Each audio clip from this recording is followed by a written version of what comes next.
that are technical, there are parts of that that are financial, there are parts of that that are emotional, there's parts of that that are relationship-y with other people in your life who are going to live with you in a tiny home or who do or do not believe in your change that you're going through.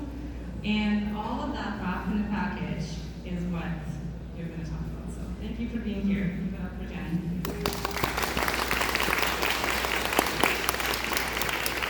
Hello. All right.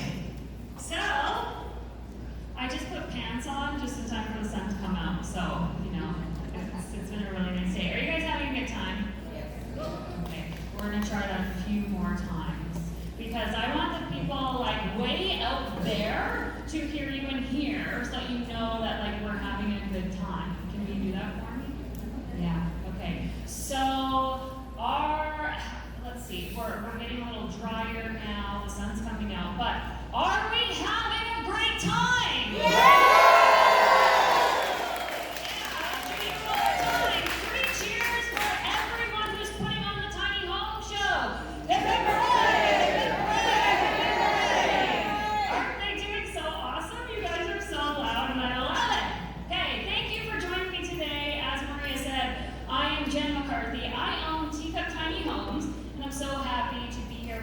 Today to talk to you a little bit more about bringing your dream to reality, because let's face it, it doesn't happen on its own, and it takes a few key tools that you're going to put in your back pocket after our talk today to make sure that you carry them with you through your tiny home journey. Sound good?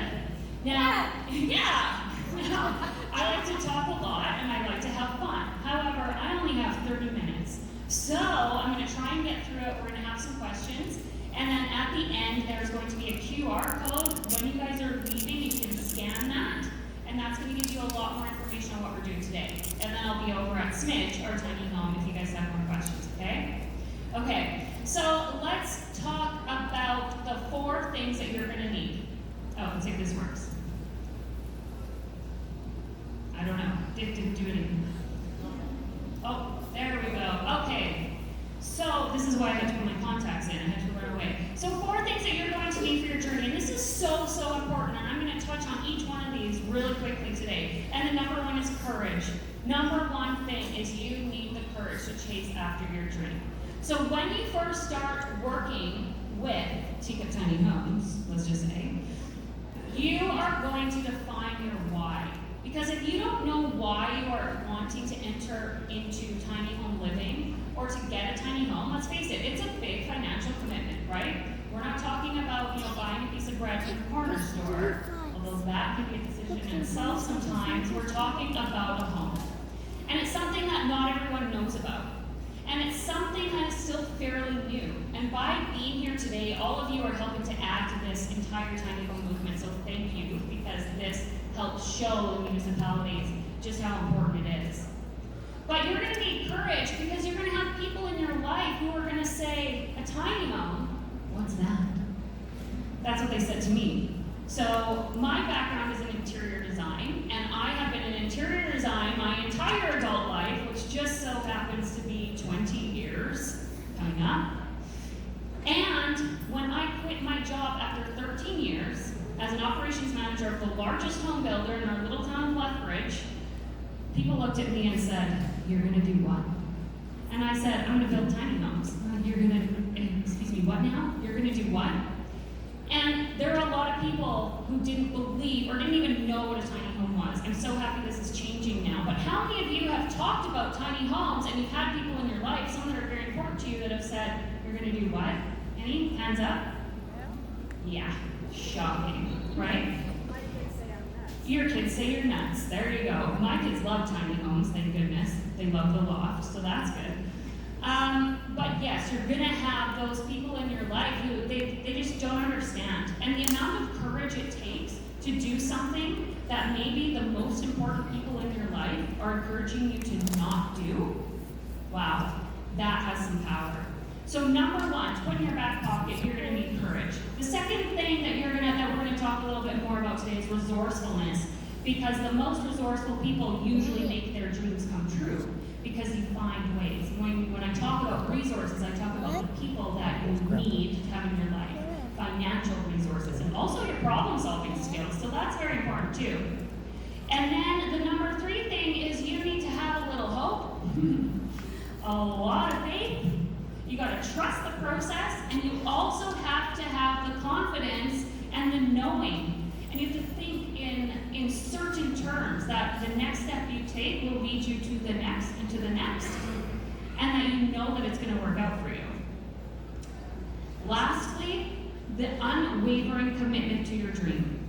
Because if you do not have that, and if it is not defined clearly, then you aren't going to make it happen. If you do not 100% commit to yourself and promise yourself that you're going to do it, you probably won't do it. And that's just the way. You can do that for every single goal in your life, right? Okay, so how do we get there? Let's talk about the road to tiny. Here we go. The very first stages, and many of you are probably here for this reason, is to learn. So when you first, it is probably, I don't know, like let me know if you relate to this or not. Like you see something, you see a picture one day, or you watch a YouTube video and you go, wait a minute, well I might like a tiny home. Interesting. And then you have the thought like another week later, and then you see another video, and pretty soon your Facebook feed is full of Facebook videos and YouTube videos and Instagram. It's the algorithm. It's not the universal divine, okay? You can't take it as a sign. You're probably up until 3 in the morning scrolling through tiny home tours, right? So if that's you, you are consuming, and I like to call this the vortex. It's the tiny home vortex that you get sucked into, and you lose sleep over. Maybe you come to a tiny home show. Anyone in that phase right now, by chance, where you're just consuming? Yeah, exactly. There's a lot of information out there, you guys, and that's why it's really important that you find, we're going to talk about next, the resources and the people that you trust to help you along the way. You don't need to be the professional, that's our job. You just need to be the professional on yourself, right?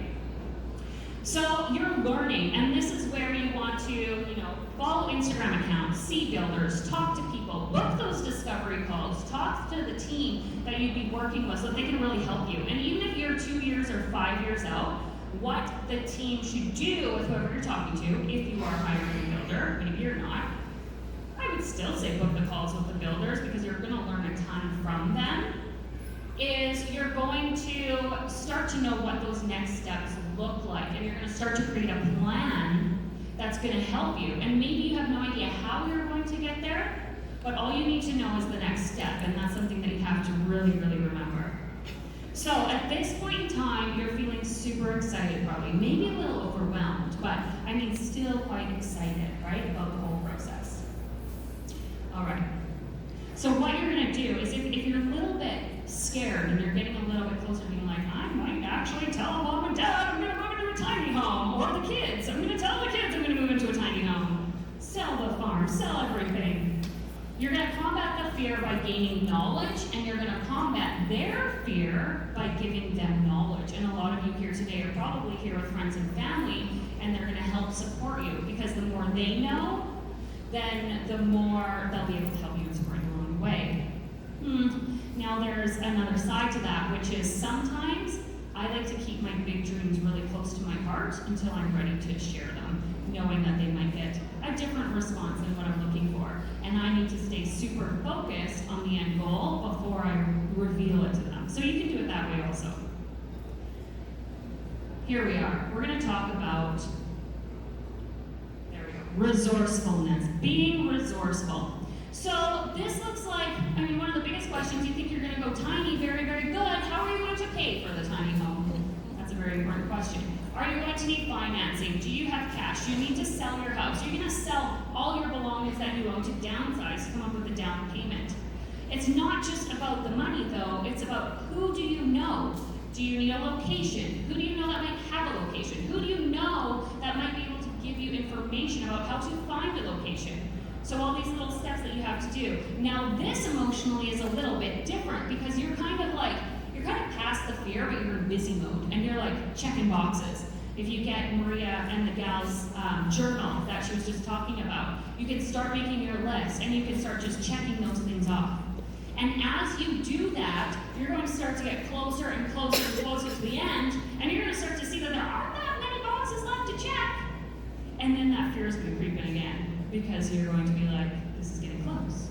Now I'm going to have to do the next step, which is probably making a commitment, which, let's just say, may be terrifying.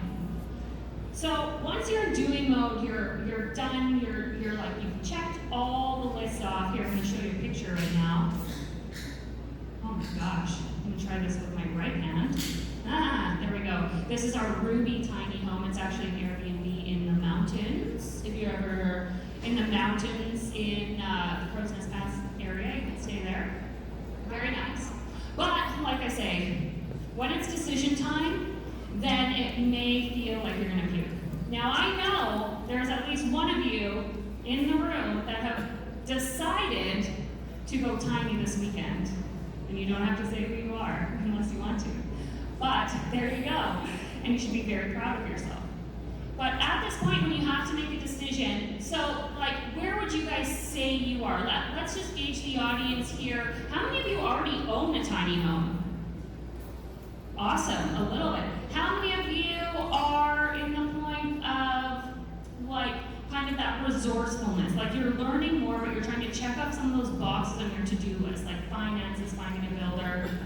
Awesome, that's great. You guys are there. So maybe you're not quite terrified at this point, but you're just kind of like getting the knowledge. Very good.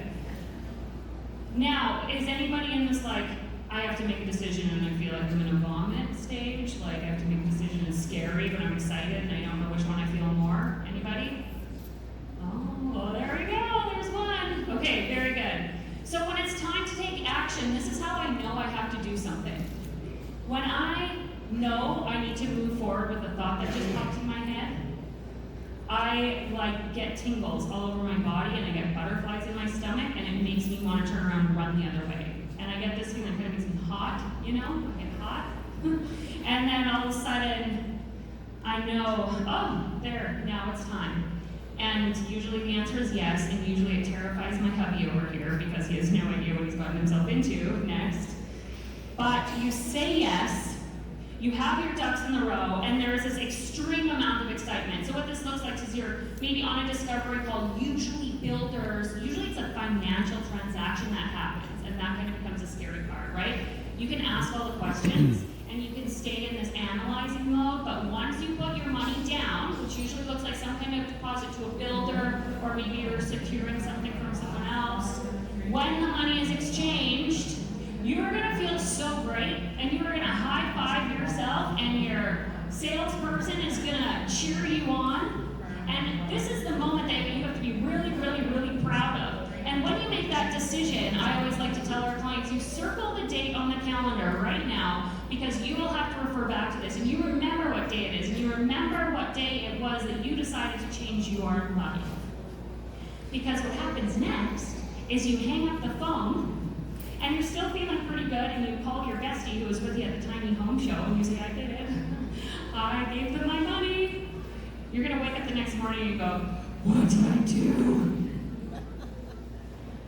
What did I do? And that fear is going to come creeping right back in. So, hold there. Whoops, can I go backwards? Oh, I see what's happening. So at this point, you're terrified. Here's another one of our Teacup Tiny Homes. You're slightly terrified at this point, but you guys, it's okay. You know why it's okay? Because you get to step back into this next action-taking mode. At this point in time, you still have a chance to not, and you have a chance to go backwards. But if we like to think that all movement is forward in life, then your next step is to go with the flow. And this is where, if you've hired a professional, they will know how to take you through all of the next steps, because it will get technical, and that's why you really want to find someone that you trust a lot to help you through the process, to make sure that they are guiding you and they are leading you. Like I said, you don't need to be an expert on the process, you just need to be an expert on yourself. So you're knowing with certainty that everything is working out, and you're starting to go into your build. So say you're building, you would go into the build. Or else you've secured your tiny home and you're just waiting for your delivery date or something like that. The next steps can get a little overwhelming. And it's not something that we deal with necessarily. However, we help and we support our clients through, but this is when you have to sell all your stuff or get rid of it. And you have to start to downsize. Now, can you imagine, I mean, you can all imagine, clearly you're sitting here. Sometimes what I find is you pick up something and you're going to get rid of it and you don't realize the emotional impact it has on you until you're holding it in your hand and you're ready to throw it in the garbage or sell it. So that's kind of a crazy process. So as you're doing it, I usually suggest to avoid overwhelm as you make, you do it 3 different times. It'll probably be more than 3, but the first time you get rid of all the junk that you don't need. The second time, when you wake up the next morning, you're gonna look at that pile of the keep and the pile of the junk. You're gonna look at the pile of the keep and you're gonna go, what was I thinking? I don't want this and I don't want this. And then the next day, you're gonna do it again, and slowly your keep pile is gonna get lower, lower, lower, and slowly you're going to be getting rid of more of your things. Because as you take the next step on the journey, it gets easier and easier to say goodbye to a lot of these things. Yeah? Is anyone in that downsizing and like purging mode yet? Oh yes, a few of you. Good. How does it feel? Great. Freeing? Yeah. Yeah. Any other words? Feeling words? Yellow. Free. Light. Rebirth. Rebirth! Oh, I like that. That's a good word. Yes. Yeah, it feels really good not to be tied down by stuff. So as you're purging all your things, your home is very likely being built. We here at Teacup are going to take you through a program that we have for our clients. It's called the Teacup Academy, and basically we teach you exactly what's going on with your build, how your tiny home is built, how to maintain it long into the future, how to set it up, and all the things that we have found all of our clients need to know. So you're learning and your brain probably feels like mush and you're consuming so much stuff.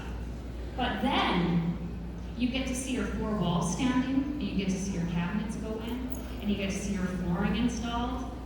And I must say that is the coolest part of what I get to do, because we take our clients on video walkthroughs all the time during those stages. And that is when the excitement really happens. You're seeing your dream actually turn from a piece of paper in a 2-dimensional plan into a 3-dimensional building right in front of you. How cool do you think that would be? Pretty cool, right? Yeah. All right, so now we're moving on, and your home is being built, and you're a little overwhelmed because you're selling all your stuff. And you're like feeling okay though, like you're doing good and you're gonna make it happen, and then pretty soon your builder gives you your possession date, or like you secure your land rental or you get possession, and then you have another moment where you're like, okay, your tiny home's gonna be delivered on the 10th, and you're like, yes, great, that's good, and then you go, whew, I don't feel prepared at all. And then you have another moment where you're like, oh, okay, where's my next list? Don't worry, we give you that next list. But that's another moment where we always find 98% of the time, men and women, both, we feel this rise in energy. And it doesn't matter how prepared you are, it doesn't matter how many videos you watch, and how ready you are for this, and how much you're remembering your why, they get anxious. We get anxious, right? Because it's gonna happen. But we know this, so don't worry. But in men, usually it looks like you get a little bit bigger and a little bit louder on our phone calls and lots of questions happening. With women, sometimes, we're giving virtual hugs or hugs in real life. There's a lot of support that's needed at that point in time, because let's face it, this is where everything's really, really, really gonna come to life. So, possession day happens, and because you went through the Teacup Academy, you know exactly what to do, or you have hired someone who knows exactly what to do to help you set up your tiny home. But here's the thing. This is where the journey starts. And I can promise you, I was talking about this yesterday, who you were when you decided to give that deposit, or who you were the first time that tiny home picture came up on your Facebook page, you are not the same person. You aren't. And it might be 3 months, it might be 3 years, it might be 5 years, it doesn't matter. You are not the same person. Because you have had to go through all of this personal growth. You have had the courage, you have found the resources, you have had unwavering faith and committed to yourself that you're going to make your dream come true. And now it's real. Your tiny home shows up on your doorstep. Your friends and family still probably think you're crazy until they step foot in it the first time, and they go, oh, this actually feels pretty big. Yeah, good, it's going to be good. It pulls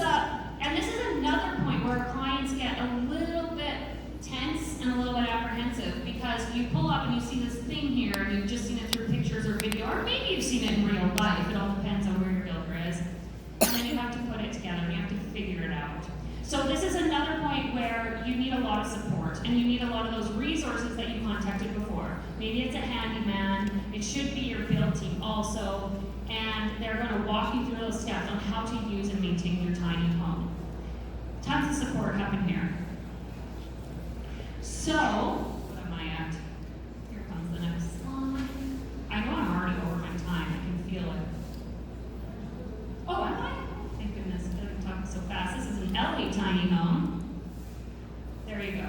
And then here comes the fun part. You settle into your tiny home. And Maria also touched on part of this. Now, your first 12 months in your tiny home are going to be kind of like a roller coaster. Because you're going to get everything figured out, or think you have everything figured out, and then winter's going to come.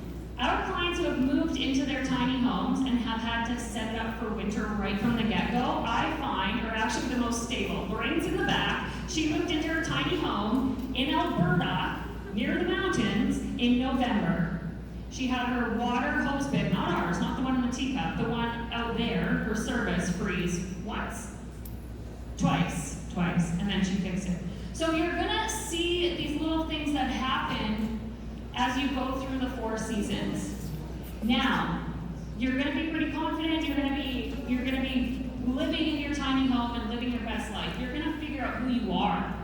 You get to figure out who is this new person that's moved into this tiny home without all this stuff and all this time. And you have freedom because you're not spending all your money bringing in, random things that you decide to buy from the store. There's just not room. You're going to be eating more fresh vegetables because let's face it, your fridge can't handle a whole bunch of vegetables that have been there for 2 weeks. Your whole life is going to change and you should ideally be able to become healthier, more active. You're going to spend time outside. Your friends and family are going to come over, or maybe even the ones who doubted you. They're going to see how happy you are, and then they're going to start thinking, hey, maybe I should do this too. Pretty cool. So you're living in your tiny home and you get through the first 12 months and you've maybe had something freeze or maybe you haven't, and it's been an adventure, to say the least. And then you make it. And then you get to look back and you get to see that you actually made your dream come true. And that's one of the coolest parts about this whole thing. So, now, I don't know how much time I have, but I want to make sure I have time for questions for you. Oh, here we go. It's another Teacup Tiny Home. This is Bernice. And then what I talked about already is winter is coming. Basically what you're going to do going on and going forward in your tiny home journey is you're just going to make sure that you maintain it the same way that you do a big home. If you've had a big home before, it's pretty much the same maintenance. There's a few things that you're going to have to do that are different, especially when those seasons change. But you're going to take care of your tiny home, you're going to love it, and like I say, you are going to congratulate yourselves, and you all should congratulate yourselves for making your dream come true. Now, another thing that's very important is that you all are here today, and whether you're here to support someone who wants to go tiny, or whether you're kind of looking for that information for yourself, because a tiny home is a dream of yours, then give yourself a pat on the back, because that's a huge step. There you go. It doesn't matter what stage you're at in this entire journey, because every day, even just by being here, you're taking a little step towards making it come true. And it's not just a big deal for you or your family, it's a big deal for the entire movement. So you've seen the thousands of people that have been here so far on the weekend, and this is just day 2. It makes a difference to them, because every single person who's walked through this door is showing really the world and municipalities that tiny homes are a really great idea. So I'm going to end there, and I would like to open it up. If you guys have any questions, please ask about anything about Teacup, about the journey, anything. Oh, and then I do want to note too that you see a QR code right here on the screen. If you scan that, that's going to give you an email and you'll get the downloaded notes, but also some more goodies about planning your tiny home dream and all that kind of stuff. So you can also scan it when you head out the back door when you leave. Is that the back door? I mean when you head out that way. Questions, anyone?